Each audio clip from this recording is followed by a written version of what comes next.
Yao almost didn't make it to the media room because he didn't like my pants. And in a second, you'll see why. I think they're stylish and classy, but because that pant remind me that Rockets jersey in my first year.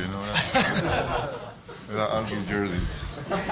Yeah, Yao's a lot to learn about style in class, and so I look forward to teaching him more. All right.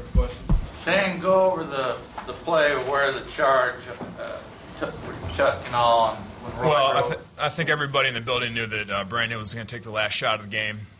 He's hit so many big shots for him, and Ron is guarding him. Outlaw set a pick and roll on him, so that's a switch for us. And he was going to try to draw a foul to get to the rack. Chuck did a fantastic job, like he's done so many times this year, sliding over and getting under him. And it was a huge play by Chuck.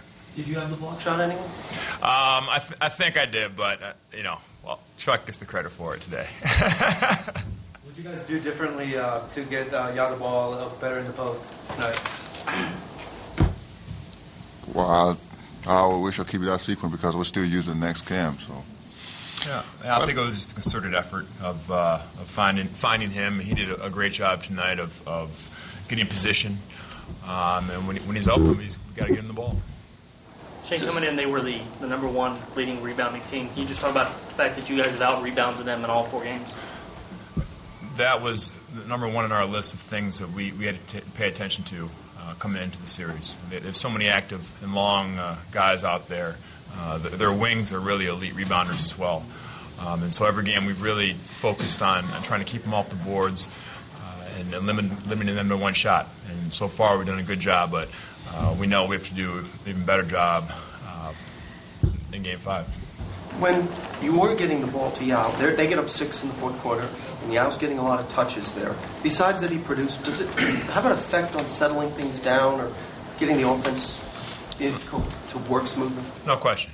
When Yao is scoring for us and Yao gets a lot of touches, he's our foundation, and we feel great every time Yao catches the ball because we know he commands so much attention that it's going to open up things for us. I wasn't able to get those shots if Yao wasn't active and producing in the fourth quarter. So for us, we're playing at our best when we play inside and out, starting with Yao.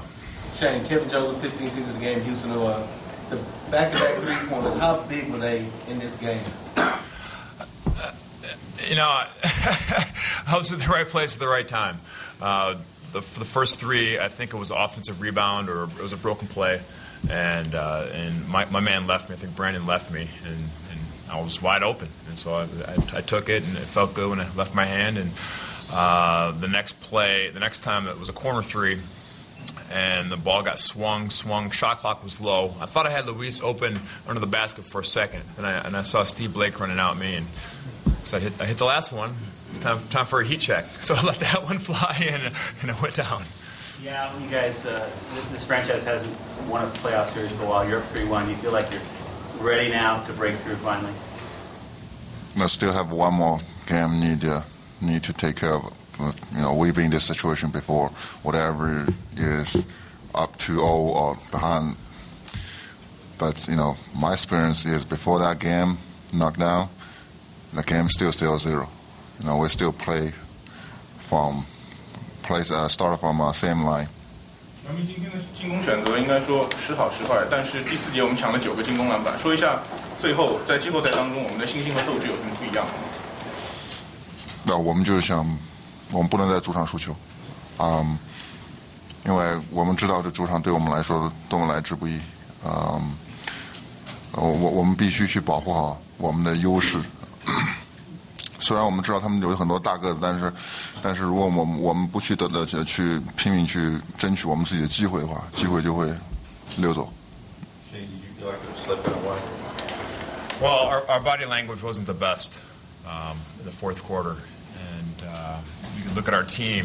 We just needed something to happen to spark us. And then I thought Kyle Lowry did an outstanding job coming in, giving us a spark.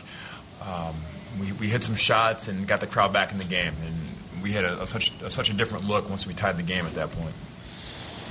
能不能说巴蒂尔和斯科拉的表现？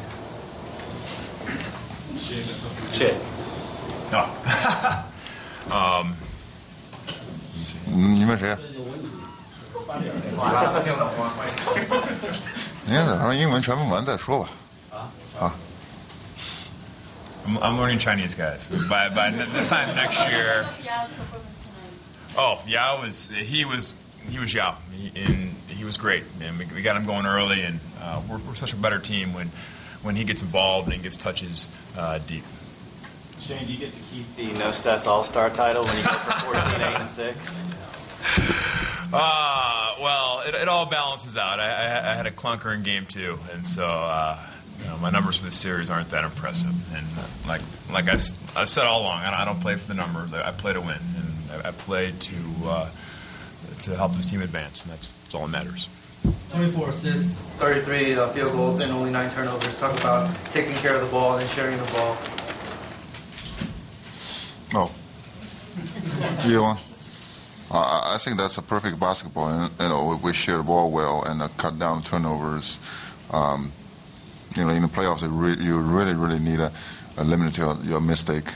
That's what we did. We did pretty well until now in the series, and we need to continue to do it. Shane, in the third quarter, the Blazers looked like they came out with more intensity on the defensive end, especially. What did you guys do to adjust to get back into the game? I think we picked up the tempo a little bit.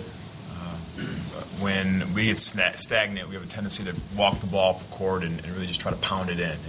That wasn't really working for us when they ramped up their intensity. We got a few turnovers, got in the open court, got some quick posts for him and some quick shots, which seemed to help our offense. Yeah, how physically taxing is it taking 9 fouls from Brisbilla and Odin combined? How physically taxing is that on you as far as?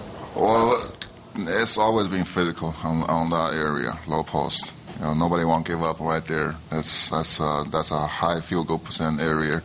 I think there's the playoffs, and sometimes the referee allowed more contact in there. I think they're just getting used to it. Shane, when the Leafs picked up his fifth with about 5 to go, how important was Carl's performance in the last 4 minutes to keeping the momentum? Well, we have a lot of confidence in Carl. Carl's been doing that all year long, and this has been a pretty good series for Carl. He's played really well for us, and it speaks to our depth. And we feel confident we can go to the bench with any one of our guys and get production. And Carl was ready and got that huge offensive rebound with under a minute to go, and was a huge play for us. Shane, what's the key heading into this next game? I still believe the same key for game 1. The tougher team, the team that can stay disciplined the most and make the tough plays will win. We've been able to do it last couple games. Game 2, they made those plays. And so we need to go with the mindset of just staying tough and making the tough basketball plays. Shane, any explanation for the free throw shooting basically in the last 3 games? You all shot excellent throughout the season, and the last 3 games have been a struggle. We've talked about that, and that's a cause for concern, especially every free throw is so important. But this comes down to repetition. We have confidence that we're a good free throw shooting team, and when we step up to the line, step up with confidence, knock them down. Yeah. Thank you. Thank you. And Shane Battier there with the pants that exhibit his style in class. I have no idea what the big deal is about. They just like do. Some Levi's. They're tight, skin tight, like they form fitting. That's what it looked like to me.